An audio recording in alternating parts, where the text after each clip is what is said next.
All right. Happy Thursday, everybody. I'm so glad you guys are here. I am going to do a little bit of a screen share as we've got a ton of content to cover today. We are part 4 of the CEO, becoming the CEO of your life.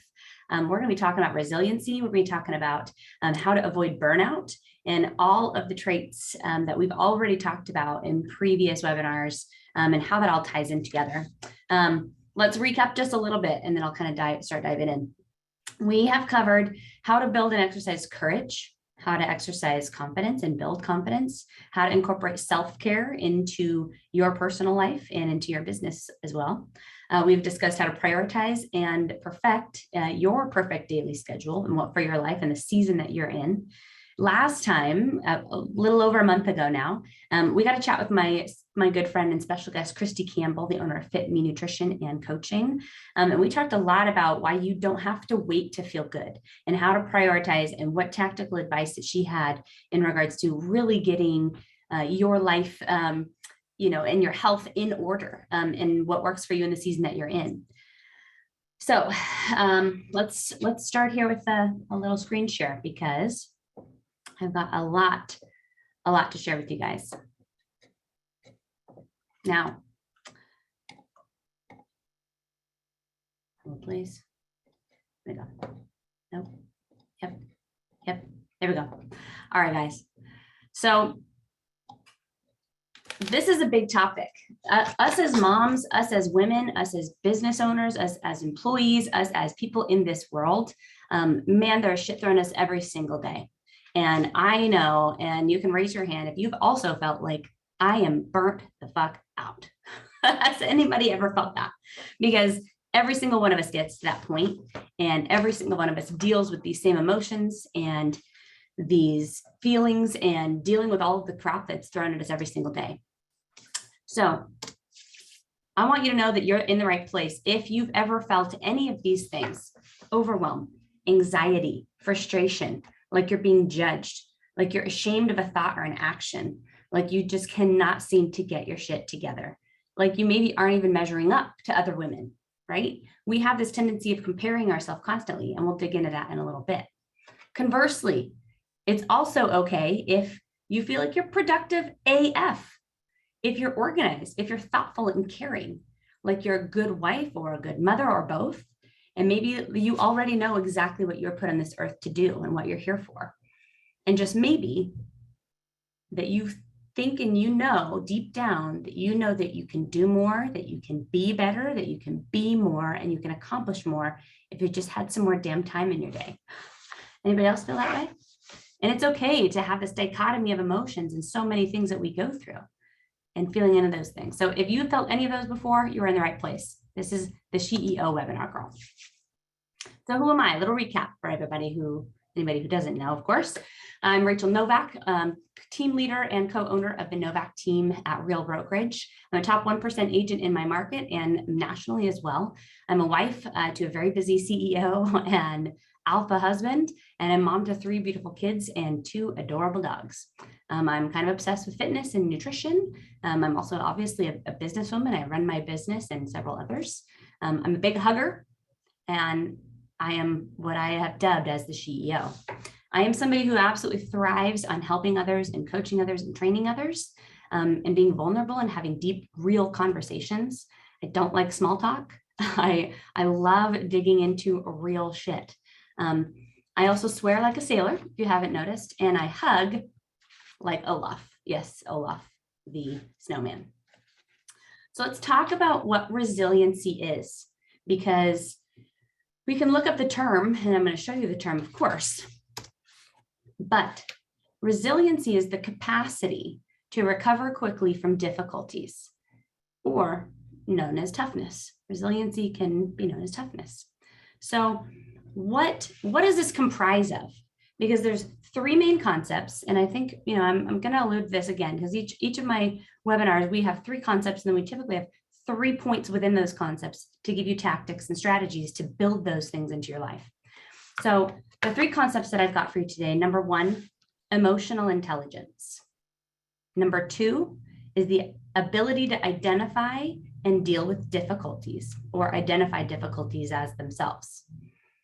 And number 3, of course, is toughness, because toughness is resiliency. And I'm going to break down a little bit how toughness doesn't mean that you're some hard ass bitch. Toughness literally means that you have the ability to pivot or swivel or move or change without the guilt. And that can be a really tough thing. Here we go. So how do we do these? Well, it's step 1, building emotional intelligence. Guys, we hear this term thrown around quite a bit, to be honest with you, but the actual definition of emotional intelligence is simply the ability to understand, use, and manage your own emotions in positive ways. Let me say that again. Emotional intelligence is the ability to understand, use, and manage your own emotions in positive ways. So, research tells us that there are 3 things that instantly promote a positive shift in our emotional state, because we're managing and using our emotions in positive ways if we are emotionally intelligent. So if these 3 things instantly promote a positive shift in our emotional state, then we need to master these 3 things. Number 1, exercise. Not what you expected, I'm sure. Number 2, gratitude or laughter. Laughter is really what they say. Laughter is one of the top 3 ways to improve your positive state, emotional state. And number 3 is music. Now, I love coming to these things because I'm not going to spit out things like normal people would. I read a lot, I research a lot, and the concepts that I'm bringing to you are things that, yes, are indeed ripped off and duplicated from other books or podcasts or people's concepts, because there's a lot of freaking smart people out there. But really, these are from my own experience of being able to come in and build my own emotional intelligence over the last 15, 20, 37 years. And these are the ways that I've done it. So number 1 is exercise. Number 2 is gratitude or laughter. And number 3 is music. So exercise, let's talk about that for a second. Does this mean that you have to go to the gym at 4 a.m.? Does this mean that you have to lift super heavy weights? Does this mean that you have to run miles and miles and miles? No, guys, the answer is absolutely no. That is not what this means. Exercise is the foundation of health and of happiness and a clear mind. The foundation is built on physically, physiologically, mentally, and emotionally connecting with yourself. So if your exercise is walking, your exercise is dancing, if your exercise is lifting weights or on the stair stepper, or what I call the stairway to hell, no matter what that is, this is a foundational piece of being able to connect with yourself and clearing your mind. In times of stress, in times of anxiety, exercise is something that you can control. So making sure that you get that in is absolutely important, whatever that looks like for you. In our society as a whole, exercise is sometimes viewed as a chore. And if we view it as something that's going to bring us clarity and bring us happiness, and of course, build a foundation of health in our life, then exercise becomes something very, very good. Exercise for me, and for many of those I know, is a tool for happiness. It's a key for clarity and confidence because you're in control of it, which kind of tees us up for gratitude. Now, I have a lot to say about gratitude, guys, a lot, because gratitude is, and let me write this down, gratitude is paying attention to what you have instead of what you don't have. Does this make sense? Gratitude is paying attention to what you have instead of what you don't have. You guys, we have been taken over by a perfectionist epidemic. Social media has absolutely deepened our impression that everyone else's lives are perfect and that, ours isn't, because all we're seeing are people's highlight reels. And I know that you've seen that before, and I know you've experienced that before, and you probably know people that only post the highlights. So what this does, you guys, in this perfectionist epidemic is this increases our own personal struggle when we see, or we are under the impression that everybody else's lives are perfect. And when things in our life aren't going the way that we had hoped they would, we absolutely get down on ourselves, and that creates stress and overwhelm and anxiety in our own lives. Because at the end of the day, let's be honest, we are all imperfect. Every single one of us does not have everything dialed all the time. Even me, right?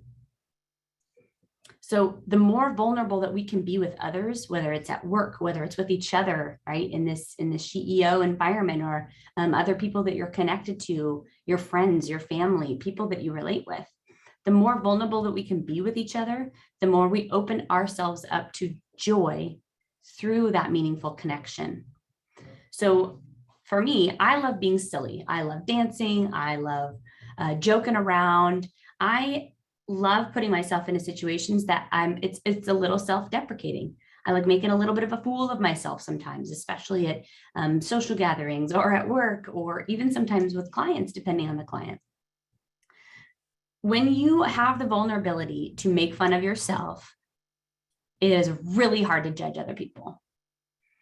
So, when you're constantly laughing, when you are constantly, cracking jokes or doing something silly to make somebody else laugh, like, it's really difficult to focus on other people and judge them when you're being silly. So it kind of ties in with gratitude in the way of, look, we get caught up in this if and then model and not focusing on what we can do right now, which is the being vulnerable, the focusing on what we have, not looking at everybody else's highlight reels. So the if and then model is this, guys. If I buy this car, then I will be happy. If I get into that home, then I will be happy. If I get this job, then I will be happy. If I lose 10 pounds, then I will be happy. And let's be totally honest. All of us have experienced this. All of us have lived this. All of us have had that verbiage go through our brain. And did it really increase the happiness of your life? Probably not. Because we already have so much. We already have so much, you guys. But we are constantly looking for what we can get next. So part of gratitude is sitting in it, focusing on what we have, and not doing what I call the grass is greener effect, right? And then number 3, to creating that emotional intelligence, that connectedness with ourselves, managing our own emotions, is music. Now, do you guys ever notice how closely a song is connected to memory? I have. Haley, you and I have some songs that remind us of me of 20 years ago, which is wild to say. So if we know that music is connected to memory, and we know that if a song comes on, it's going to tie us to all the memories that we had when that song was on, and what we were doing and where we were and the smells that we experienced, actively make those memories. Be conscious about how you are connecting these memories to the music that you're listening to. We can tie songs to experiences for the future use. I just did this past weekend. I was with a couple of friends. We listened to a song a couple of times on the way to dinner. We were dancing, having a great time. And I actively said, you guys, this song is always going to remind me of this moment. So if we know that music will connect us to memories, then we can utilize that.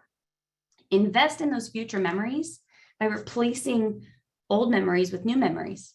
If there's a song that's associated with something negative in your life, actively work to create a positive environment and play that song, utilize that song to invest in that future. Emotional intelligence, if it's the ability to manage our emotions and the ability to communicate and do all these things with those positive emotions, then utilizing the exercise, utilizing gratitude and laughter and being silly, and utilizing music is going to be a huge key component to building that emotional intelligence in your life. Because an emotionally intelligent person is going to become more resilient than somebody who does not have that emotional intelligence. What's the pattern in these 3, guys?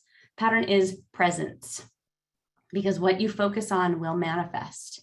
Where the attention goes, the energy flows, right? The old adage. Where the attention goes, where you're being present, what you're thinking about, will manifest. It will happen. It will come to life. So the second key concept to building resiliency. Number 2. Oh, we talked about music. Here it is. Number 2, identifying difficulties. The key here is identifying the difficulties without letting it cripple you. So there are, of course, 3 key concepts to identifying difficulties. They are compartmentalization, prioritization, and mindfulness. Now, we've dove into compartmentalization before, but I'm going to expand on it quite a bit. If you've watched my first three, part 1, 2, and 3 of the CEO webinars, you'll know that I break down compartmentalization pretty deep, as well as prioritization on the Perfect Daily Schedule. These are key concepts that can be utilized unilaterally across our entire lives. So I'm certainly not going to leave them out when it comes to resiliency.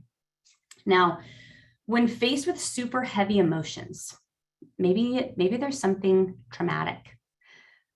When we first got into real estate in 2017, maybe some of you have heard this story before. We owned a restaurant company, and a lot of factors out of our control essentially made it so that we had to give up that company. And we put over 300 people out of work in one day, involuntarily for us. I was mortified. I was devastated. I was literally so outside of myself and so outside of my normal emotion as an empath and as somebody who cares about people that I almost couldn't wrap my head around what had just happened. I had to practice massive compartmentalization during that season because I still had clients to serve and I still had business to do and I still had phone calls to make and I still had 3 kids who needed mom and needed my presence and attention. So what exactly can we do with the compartmentalization when we have those negative emotions, when we have, all this shit thrown at us all day long, right? Because it's crippling. It is absolutely crippling. So if we're able to compartmentalize it and we're able to turn those negative emotions into what they actually are, it's personal evolution. If we view any negative emotions or any negative stuff that's thrown at us every single day as a means to personal evolution, also known as personal growth, then we're going to be able to move through those with hope, which is kind of the key when you're overwhelmed and anxious. So number 1, of course, to the compartmentalization is remembering that the negative emotions that we experience or the trauma or the shit that gets thrown at us, it's an opportunity for personal evolution and personal growth. All the things that get thrown at us, sadness, anxiety, fear, anger, right? Straight anger. Instead of letting it cripple you, sit with it, bring it to the table. It wants a seat at your table. It wants to sit there with you, wants you to marinate in it. And it's okay to do that for a second, but stare at it in the face, stare at that negative emotion, that sadness or that anger, or that fear, or that unknown, that uncertainty, stare it straight in the face and look at it as an opportunity for personal evolution. And you will be amazed with the perception shift that happens in your brain and in your heart. Then the key is, of course, to let that growth, that opportunity, that personal evolution motivate you to the next thing. So number 2, when it comes to identifying those difficulties, is prioritization. I've also gone over this. And again, I'm going to bring it back to the basics on a lot of these. As we've discussed in previous ones, a CEO is always going to look at everything that's thrown at her every single day through the lens of this urgent and important quadrant. We are going to identify things that need to be handled right away. We are going to identify things that can wait or if they can be scheduled for later. And we're also going to identify if things don't even need to be on our plate. They don't have a seat at this table. We will also know when it's important to forge ahead and get shit done. Because the key to overwhelm, prioritization, and action. Now, if you guys haven't, I know that most of you who are on here have seen this. It is so key. I deep dive this, I want to say I think it's number 1 in self-leadership. So if you have not watched that one about breaking down urgent and important quadrants and how to utilize them in your everyday life in different areas of life, please go watch that one. Because these are so key to be able to prioritize. Because difficulties are most of the time we don't control them. We get a phone call or we get a situation that happens. We get a bad email, we get something. We don't control when shit gets thrown at us or when things happen, but we have to prioritize and execute. So we have to compartmentalize and we have to prioritize. And number 3 to identifying these difficulties is, of course, mindfulness. Every single day, like I've been saying, we face hardships, we face a lot of pressure, we face concerning things, anxiety, overwhelm, whether or not they're ours. Maybe it's somebody on our team, and maybe we're commiserating, or maybe we're, empathizing with that person. It's still an emotion that your body and your mind are feeling. So the mindfulness of being able to sit and take the time to focus solely on that moment is incredibly important. Now, this kind of ties back to gratitude from step one, because you'll find if you spend less time focusing on the things in the future and less time stressing over things that have happened in the past, then you can actually be mindful about where you are right now in life. We just discussed taking control of your body with exercise. This is taking control of your mind with mindfulness and being present. Because practicing that mindfulness is absolutely the key to controlling your mind. Does that make sense? Number 3, building toughness. Now, I kind of waffled on this one, I'm not going to lie, a little bit, because toughness is literally in the description of resiliency. But I want to expand on toughness quite a bit, because toughness, like I mentioned, is not being a tough ass bitch. It's not sucking it up and going forward anyway. It's not, burying things and never dealing with them. Our society has turned toughness into that, right? It's like that ultimate feminist who's can handle anything and no problem, and I bury it and I got this shit, no worries. That's not really what toughness is. Toughness is the ability to see forward, to take action in the present, and then of course stay accountable to the goals or to the things that you say you're going to do. Building toughness is in and of itself, of course, resiliency. So how do we channel that? How do we channel our emotions and build that toughness? Okay. Well, again, as per my favorite way to do this, it's 3 concepts. Number 1, making sure we have long-term goals. Number 2, making sure that we maintain short-term focus. And number 3, making sure we have accountability, especially from somebody that we love or somebody that we trust. Building the toughness and going through these 3 things, this is what's going to help us avoid the burnout. And a little bonus after this at the end for you guys as well. So let's talk about long-term goals versus short-term focus, because there's a lot of things that people get really overwhelmed by, especially when it comes to long-term goals. Okay, so there's really a dichotomy between the long-term goals versus that short-term focus. For instance, with long-term goals, they're going to continue to remind us of our path. They're going to continue to remind us of where we're going and where we want to go. Short-term focus helps us prioritize and execute, and of course, build that resiliency that we need to get to those long-term goals. Long-term goals can cause overwhelm. Like I said, a lot of anxiety, a lot of stress to think about, where I need to be here. But the short-term focus can help us push through day to day. Long-term goals increase anxiety. When I think about 5 years from now, 3 years from now, even sometimes, it gives me a little bit of anxiety, like, am I on the path? Am I doing it right? And the key is, of course, the short-term focus can keep us moving forward. My husband was a climber for many years, through his teenage years and up until his early 20s. And he had a saying that he shared with me so many times, and you probably heard it. But the saying is, how do you eat an elephant?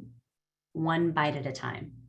If you look, and it's a little grotesque because I'm never going to eat elephant, but you know what I'm saying here. If you're looking at an elephant, this huge, huge creature, and you're thinking, okay, where do I even start with this thing? It's the same as a long-term goal. How do I even start getting there? Well, with an elephant, one bite at a time. With goals, one step at a time. 1 foot, 1 decision, 1 mindful moment, 1 prioritization in front of the next. Because resiliency is not a trampoline. A resiliency isn't something like, I'm just going to bounce back from this situation. I'm up one moment and then I'm down the next. Boom, look how resilient I am. Like that's not what true resiliency is. True resiliency is like climbing a mountain without a trail map. Let me say that again. Resiliency is like climbing a mountain without a trail map. It takes a really long time to build long term. It takes strength and help from people around you, resiliency, and you'll likely experience some setbacks along the way. That's the short-term focus. Eventually, you'll reach the top or that goal or that stage or end of that season of your life. And you look back and see how much you accomplished. But in the moment, it doesn't feel that way. So the key to it is continuing that short-term focus and keeping that short-term focus while looking at your long-term goals. Now let's tie this into a little bit of how do we build and how do we set that long-term goal? So this is an exercise, and I want you guys to each actually do this. If you're watching this, if you're part of this, if you're on this journey with me, first of all, thank you. I'm honored that you're here, that you're even listening to my voice. But a 3-year vision is something that my husband and I put into effect about 5 or 6 years ago. And the key to this 3-year vision isn't a list of things that you want to get accomplished. It's not a checklist. It's not a task list. This 3-year vision is like a compass, right? It gives you a North Star. It gives you something to continue to remind yourself as to why you're doing what you're doing and what you're doing, and make sure that you're still wanting to do that. Okay. It's okay to pivot. It's okay to change. Things happen. Life throws stuff at us. And that's all part of building the resiliency. These are all traits of resiliency, is pivoting and changing. But having that vision and adapting or rewriting that vision is so key. So this is how it's done. Your 3-year vision needs to be written as if you're already living it. It needs to be written in first person. And you need to discuss in great detail to yourself exactly what you're doing in life. How old are your kids? What are they doing? What are they into? How old are you? What is your fitness level like? What does your day-to-day schedule look like? What are you doing at work? What kinds of things have you accomplished? Where have you traveled to? What kind of money have you saved? What kind of car are you driving? Literally every detail that you can possibly think of, write this in your 3-year vision. Revisit this vision every 6 months. This will continue to be your North Star. And we don't share ours with many people, but we share it with very, very select people and have them hold us accountable to these things. And again, if you're reading your vision and you're like, man, I didn't totally miss that, or I absolutely didn't do that, it's okay. Part of resiliency, part of the toughness is understanding that we're going to pivot and that we're going to change things. And we need to be accepting of ourselves in those ways, right? That's part of the short-term focus, is one foot in front of the next. And sometimes one small step can put us in a different direction, and maybe that's where we're meant to be, and that's okay. So we talked about the accountability. We talked a little bit about, how to keep people, or how to have people keep you accountable to what you're trying to do, right?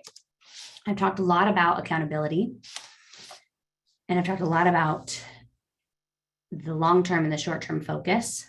One of the biggest rules that I have incorporated into my life in the last 5 years is we call it the 90-day rule. Part of our vision is travel. We like to spend money on travel. We like to go places and see things and experience life and taste things and go eat good food and drink good wine and all these things. Is anybody else with me on those? Because yeah. So what is the 90-day rule? The 90-day rule is always having a scheduled break every 90 days. So once a quarter, Mike and I will go on a long weekend, just the 2 of us. And in the next quarter, we will go with our kids. So every single quarter, we're taking a 4 to 5 day weekend if we can. Sometimes it's a 3-day weekend, so that we have something to consistently look forward to. That's part of our long-term goal, and that's part of our short-term focus. Now, to be able to accommodate this, there's a couple of things that we've had to put in place, right? Because traveling is expensive, you guys. So number 1, spending plans. I do not call it a budget. I do not like that word. I feel like it sounds really restrictive, and I've always had a problem with authority. So we're going to call it a spending plan. It's a way for us to hold each other accountable to what we're saving, what we're spending, where our money is going. Because if we have in our 3-year vision places that we want to go and visit, and to be able to make that happen, we have to be proactive in the short-term focus of being able to save the money that we need for the trips that we want to do and go and experience. So we always have the next 90-day break, vacation, trip, experience scheduled at least 90 days to 6 months out. We have very clearly defined goals with those things, okay? We do absolutely not, but one of the things with especially a spending plan is making sure that we're sticking to those. We do a financial meeting every single week. We meet up with where we're at on the spending plan. We pivot if we need to. Things come up, birthdays, gifts, events that come up, and we talk in that moment or decide in that moment how we're going to pivot and change that particular moment. But the 90-day rule has been the biggest piece of our life to make sure that we are maintaining the cadence of not getting to burnout mode. Because as we all know, you can go 3 months, 4 months, and by the end of that 3 or 4 months, if you're grinding hard and you're working long hours and you've got nothing to look forward to, you feel burnt out as fuck. Let's be honest. So having that 90-day rule, having something in place that you have to look forward to, you have a spending plan in place to make sure it happens, and you've got it booked to make sure it happens, that's going to allow you to go through those 2-3 months grinding hard, pushing hard, because you know there's light at the end of that tunnel. And having that and keeping accountable to that 90-day rule is absolutely key to avoiding that burnout. Does that make sense? I hope so. Oh, Haley, I just saw your Outcast comment. That's great. So as I've talked about a lot, guys, accountability is the highest form of love. If you have the opportunity to, have somebody to be accountable to, and you've the opportunity for someone to be accountable to you, please do so. I love accountability. I love the opportunity to make sure that I am following what I say I'm going to do. And I hope that you can be that for somebody else as well. So just a quick reminder here. This is a little bit shorter one. I had a lot of content to get through. We don't have discipline problems. Us as CEOs, we get shit done all day long. We get up, we take care of our family, we take care of our work, we take care of our husband, we take care of ourselves. We do all these things where we kind of take care of ourselves, right? That's one of the traits that we're working on. But we do sometimes have an identity problem. We forget the fact of who we are. We forget, and we don't remind ourselves, and we don't stay present enough to build the traits to get through all the tough stuff that we need to get through. It is so, so, so important that you guys take these couple of items, right? Take the exercise and the laughter and the gratitude and the music. Write your 3-year vision so you have that long-term goal, while you're also practicing toughness and resiliency with the short-term focus. You aren't identifying as your best self if you are letting your mind go in wild directions and you're constantly comparing yourself to other people's highlight reels. Be present in the moment, exercise gratitude, and remember what you have and be grateful for what you have.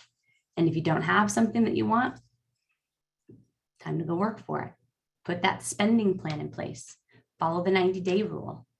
You're going to love avoiding that burnout when you always have something to look forward to. Don't wait until you're burnt out to book that thing or start saving for that thing. Be proactive about it. Prioritize and execute those things. Resiliency is not a destination. It is a constant redirection of our thoughts, of our emotions, of tasks throughout the day, and of our priorities. This is my youngest daughter, Phoebe. This is one of my favorite pictures of all time. She just looks so incredibly, insanely happy. I have to just show you this because it's just, it makes you feel good looking at it, let's be honest. Don't forget, ladies and gentlemen, negative emotions are an opportunity for growth. Negative emotions, feelings, thoughts, turn them on their head and make them an opportunity for your personal growth. They're an opportunity for human evolution, right? Your mindset is absolutely everything. And don't forget, ladies, that you are the CEO of your life. That's it, y'all. Thank you guys so, so, so incredibly much for joining me. Thank you so much for going with me on this journey. I am really excited to cap this 5-part series off. The date of that one is going to be July 28th. It's a Thursday, same time, 11 a.m. Pacific. Thank you. I hope you got some nuggets out of today. I look forward to chatting with you guys all again very, very soon. Haley, it will be on YouTube. I can send you a message with it. Thank you guys.